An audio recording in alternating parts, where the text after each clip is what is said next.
Hello friend, आप सभी का अपने परिवार जीके बाई अन्नू में स्वागत है। तो दोस्तों, आज हम आपको लेकर चलेंगे शाही राजस्थान की उस दुनिया में जहां हर महल अपनी एक अलग कहानी सुनाता है। दोस्तों, राजस्थान के ये भव्य महल न केवल राजाओं की शान थे, बल्कि आज भी हमारी समृद्ध संस्कृति और इतिहास का प्रतीक है। तो आइए हम जानते हैं राजस्थान के प्रमुख महलों के बारे में। तो प्रमुख महलों के बारे में हम सबसे पहले देखते हैं हवा महल। हवा महल जो कहाँ पर है? जयपुर के अंदर स्थित है। जिसका निर्माण किसने करवाया? प्रताप सिंह ने करवाया था।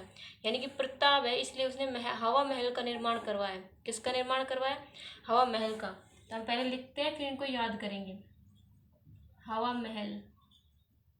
हवा महल कहाँ पर है दोस्तों? हवा महल है जयपुर के अंदर। कहाँ है? जयपुर के अंदर। जयपुर।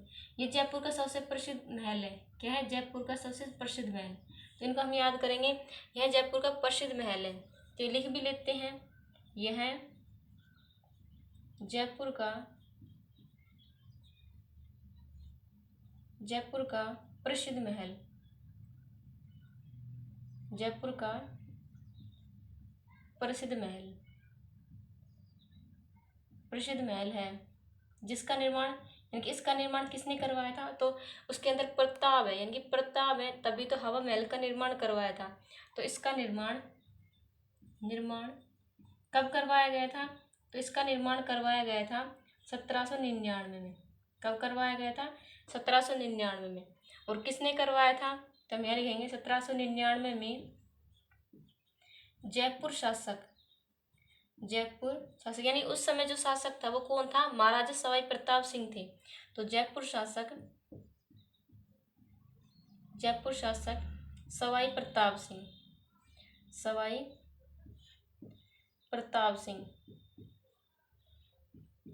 सिंह यानी कि उस समय शासक कौन था? सवाई प्रताप सिंह। सवाई प्रताप सिंह के द्वारा इसका निर्माण करवाया गया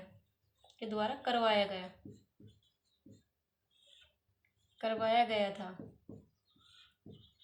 तो इसका निर्माण किसने करवाया? प्रताप सिंह ने। तो कुछ कारण होगा तभी तो करवाया होगा। तो इसका कारण क्या है? तो इसका कारण है कि तीज और गणगौर की सवारी के लिए, यानी कि तीज और जो वहाँ की रानियां थी वो तीज और गणगौर की सवारी देखने के लिए इस महल के अंदर आती थी। किस महल के अंदर? हवा महल के अंदर। फिर आप बात करोगे कि इस महल के अंदर क्या खास बात है कि यहाँ पर आके ही वो तीज की सवारियाँ देखती थी।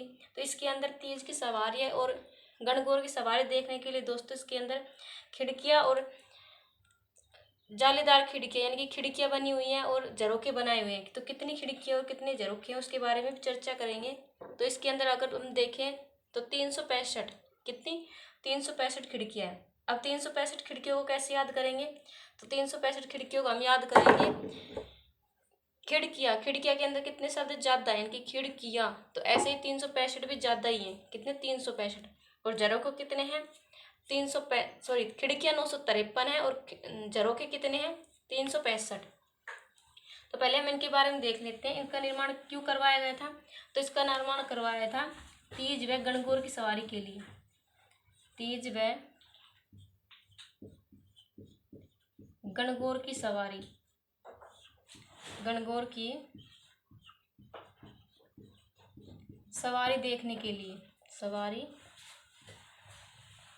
देखने के लिए किसका निर्माण करवाया गया था? हवा महल का। फिर हम बात करें इसके अंदर कितनी मंजिला है? तो इसके अंदर है 5 मंजिला। कितनी मंजिला? 5 मंजिला। तो मंजिल से पहले हम इनको याद करेंगे कि इसका निर्माण तो सवाई प्रताप सिंह ने करवाया था, लेकिन इसके वास्तुकार कौन थे, यानी कि इसका डिजाइन किसने किया था? तो यहाँ लिखेंगे हम इसका डिजाइनर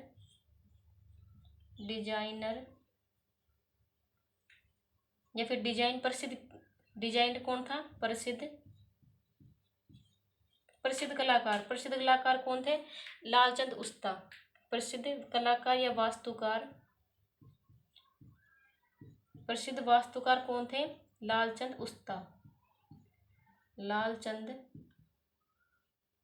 उस्ता क्या थे? इसके वास्तुकार थे। तो यानी कि इस महल का डिजाइन किसने बनाया था? तो लालचंद उस्ता ने बनाया था। किसने बनाया था? लालचंद उस्ता ने तैयार किया था। फिर हम अगर इसकी शैली की बात करें तो ये राजपूत और मुगल शैली का उदाहरण है। किस शैली का उदाहरण है? राजपूत व मुगल शैली का उदाहरण। मुगल शैली का उदाहरण है। किसका उदाहरण है? राजपूत और मुगल शैली का उदाहरण है।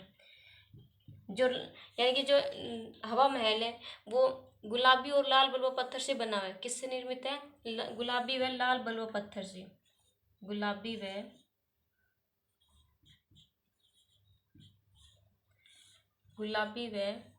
लाल बलुआ पत्थर से निर्मित।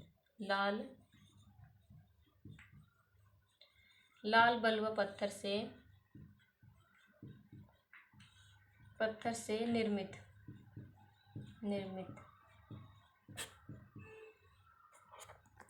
निर्मित या फिर बना हुआ है। निर्मित है। किससे निर्मित है? लाल बलुआ पत्थर से, जिसका निर्माण सवाई प्रताप सिंह ने करवाया था। वास्तुकार की बात करें लालचंद उस्ता। फिर हम देखें इसका निर्माण क्यों करवाया गया था। तीज और गणगौर की सवारी को देखने के लिए इसका निर्माण करवाया गया था, जो राजपूत और मुगल शैली का उदाहरण माना जाता है, यानी कि बहुत या प्रसिद्ध या फिर बहुदय उदाहरण माना जाता है। फिर हम देखें इसका जो निर्माण हुआ था वो किस पत्थर से हुआ था। तो पत्थर की बात करें तो गुलाबी और लाल बलुआ पत्थर से इसका निर्माण हुआ था। अब हम बात करते हैं इसकी मंजिल के बारे में और उसकी ऊंचाई कितनी है, कितने फीट है, कितनी चौड़ाई है और कितने जाले झरोखे हैं। दोस्तों अभी हमने बात की इसके निर्माण से संबंधित, यानी कि निर्माण किसने कब और क्यों करवाया था। अब हम देखते हैं इसके आकार। इसका आकार कैसा है? तो आकार की बात करें हम, आकार कैसे है? कृष्ण के मुकुट के समान। कैसा है? कृष्ण के मुकुट के समान। कृष्ण के मुकुट के समान। मुकुट के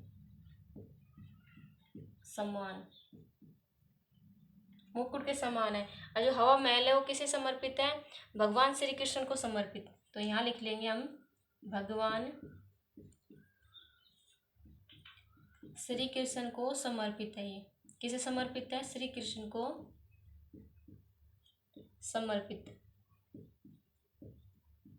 हवा महल किसे समर्पित है? भगवान श्री कृष्ण को समर्पित है। फिर हम देखते हैं इसकी ऊंचाई। तो इसकी ऊंचाई कितनी है? इसकी ऊंचाई आ जाएगी 87 फीट। कितनी फीट? 87 फीट ऊंचाई। कितना ऊंचा है? 87 फीट ऊंचा। या फिर हम इसकी ऊंचाई देख लेते हैं कितनी है? 87 फीट। अगर हम इसकी चौड़ाई यानी कि हवा महल की दीवार की चौड़ाई की बात करें तो वो कितनी है? 8 इंच। तो यहाँ लिख लेंगे हम हवा महल की ऊंचाई। हवा महल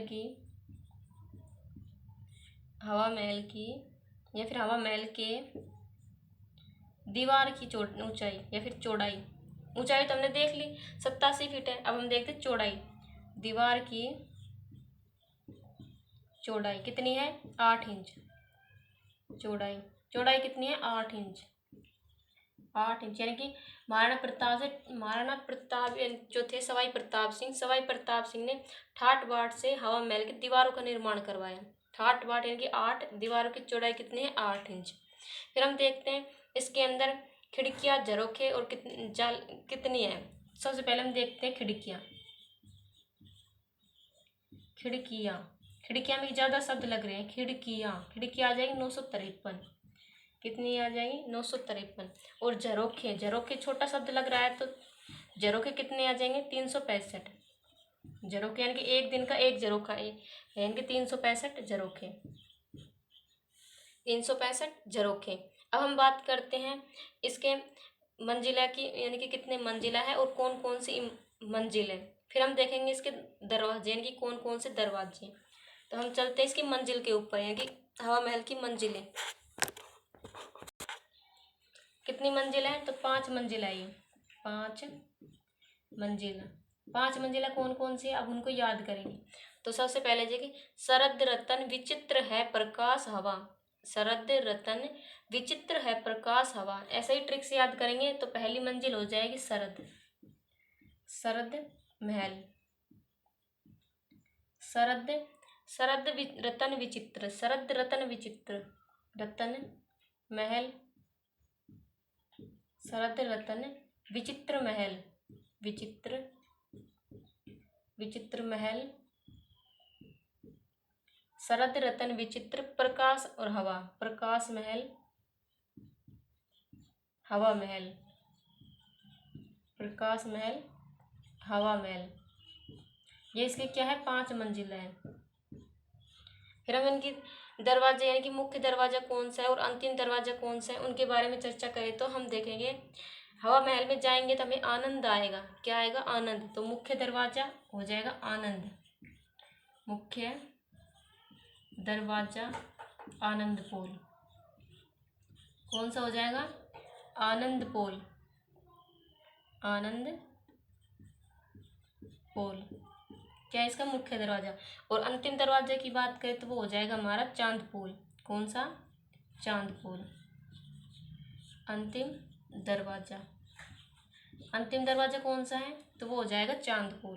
कौन सा, चांद पोल। चांद पोल या चंद्र पोल भी कहते हैं, फिर चांद पोल भी कहते हैं।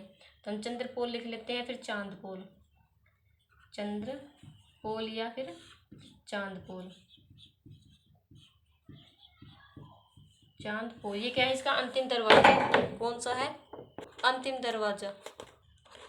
अब हम देखते हैं जो हवा महल है उसके बारे में एडविन एनाल्ड ने कथन कहा है। कौन सा कथन कहा है, तो उसने कहा है अल्लादीन का जिन भी इससे अधिक मोहक निवास का सृजन यानी कि निर्माण नहीं कर सकता। ये कथन किसका है, तो ये कथन है एडविन एनाल्ड का। तो हम यहाँ पर नोट डाल के लिख लेते हैं, कथन किसका कथन है, एडविन एनाल्ड का। किसका, एडविन एनाल्ड का। क्या कथन है उसका, एडविन एनाल्ड ने कहा है, क्या कहा है, उसने कहा है कि अल्लादीन का जिन भी, क्या कहा है, अल्लादीन का जिन भी, अल्लादीन का जिन भी इससे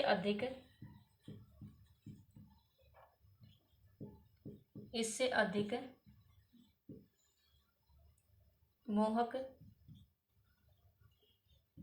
निवास का निर्माण नहीं कर सकता। निवास का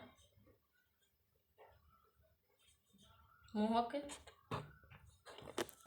निवास का निर्माण नहीं कर सकता, नहीं कर सकता। ये कथन किसका है, कर सकता। किसका ये कथन, ये कथन है एडविन एनाल्ड का, जो हवा महल के बारे में कहा है। किसने, किसके बारे में कहा है, हवा महल के बारे में। तो दोस्तों ये हमने पढ़ा है हवा महल की डिटेल, यानी कि हवा महल क्या है, इसका निर्माण किसने करवाया, कब करवाया, क्यों करवाया, उसकी मंजिल कितनी है, किस पत्थर से निर्मित है। तो ये संपूर्ण जानकारी जो एग्जाम की दृष्टि से इम्पोर्टेंट है उसको हमने आज अब पढ़ा है, यानी कि हवा महल की हमने संपूर्ण डिटेल पढ़ ली है। इसके बाद हम चलते हैं जोधपुर जिले के उम्मेद भवन में। कौन सा जिला, जोधपुर जिले के उम्मेद भवन, यानी कि उसकी क्या खास बात है। अब हम चलेंगे उम्मेद भवन। उम्मेद भवन, हम सबसे पहले उम्मेद भवन की बात करें तो ये कहाँ पर है, तो ये हमारा आ जाएगा जोधपुर के अंदर। कहाँ है, जोधपुर में। उम्मेद भवन की हम चर्चा करें तो यह महल पीले भूरे पत्थर से बना हुआ है। किससे बना हुआ है, तो यह महल पीले भूरे पत्थर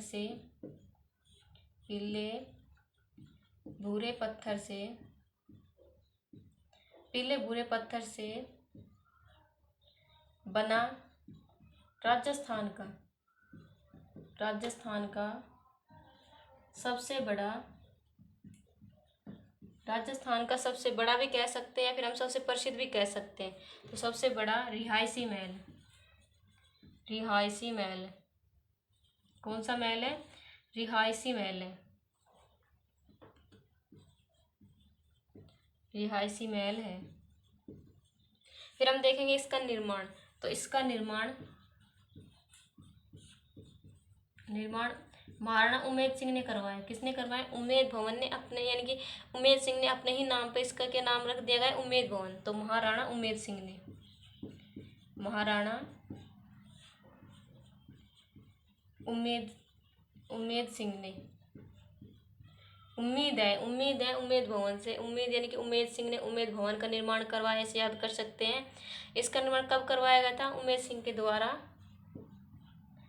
1929 में, 1929 में अकाल रात कार्य के रूप में करवाया गया था। यानी कि उमेद सिंह ने इस हवा महल का निर्माण एक रोजगार के रूप में करवाया था, क्योंकि उस समय अकाल पड़ा हुआ था, तो रोजगार के रूप में क्या करवाया गया था? अब उमेद भवन का निर्माण करवाया गया था। तो हम लिखेंगे इसका निर्माण महाराणा उमेद सिंह के द्वारा के द्वारा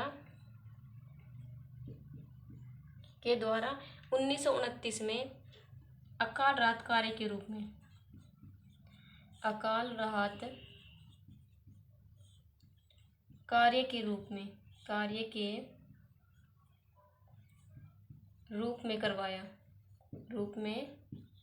करवाया, यानी कि उस समय रोजगार देने के लिए इस महल का निर्माण करवाया था। ठीक है। फिर हम देखेंगे इसकी शैली कौन सी। जैसे हमने हवा महल की शैली देखा, वो राजपूत और मुगल शैली के उदाहरण मानते हैं, उसी प्रकार जो उमेद भवन महल है, ये इटैलिक और गोथिक शैली का उदाहरण मानते हैं। किस शैली का? यहाँ लिखेंगे इटैलिक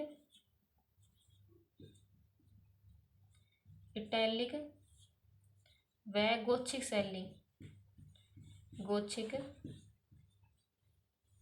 गोथिक शैली का उदाहरण मानते हैं। शैली का उदाहरण है, किस शैली का उदाहरण है? इटैलिक और गोथिक शैली का उदाहरण है। तो इटैलिक गोथिक उम्मीद है इटैलिक गोथिक, उम्मीद यानी कि उमेद भवन का जो निर्माण करवाया था वो महाराणा उमेद सिंह ने करवाया था और अकाल राहत कार्य के रूप में करवाया था। इसका जो निर्माण है, फिर जो बना हुआ है, पीले और भूरे पत्थर से बना है। जैसे हवा महल की बात करें तो हवा महल जो है गुलाबी और लाल बलुआ पत्थर से निर्मित है, उसी प्रकार जो उमेद भवन है वो पीले और भूरे पत्थर से बना हुआ है। फिर हम देखेंगे ये एक रिहायशी महल, यानी कि राजस्थान का सबसे रिहायशी महल भी माना जाता है उमेद भवन को, और इसकी शैली इटैलिक और गोथिक शैली है। हवा महल की शैली देखिए तो राजपूत और मुगल शैली है। दोस्तों, आज हमने चर्चा की है हवा महल और उमेद भवन की। तो यहाँ पर हमने देखा इम्पोर्टेंट जो एग्जाम की दृष्टि से इम्पोर्टेंट सवाल थे उनको हमने कवर किया है और साथ ही इनके बारे में चर्चा की है। नेक्स्ट हम देखेंगे अन्य जिलों के महल। अगर आपको दोस्तों इस क्लास अच्छी लगी हो, पसंद आई हो, तो हमारे चैनल को लाइक करना, शेयर करना और सब्सक्राइब करना न भूलना। All the best.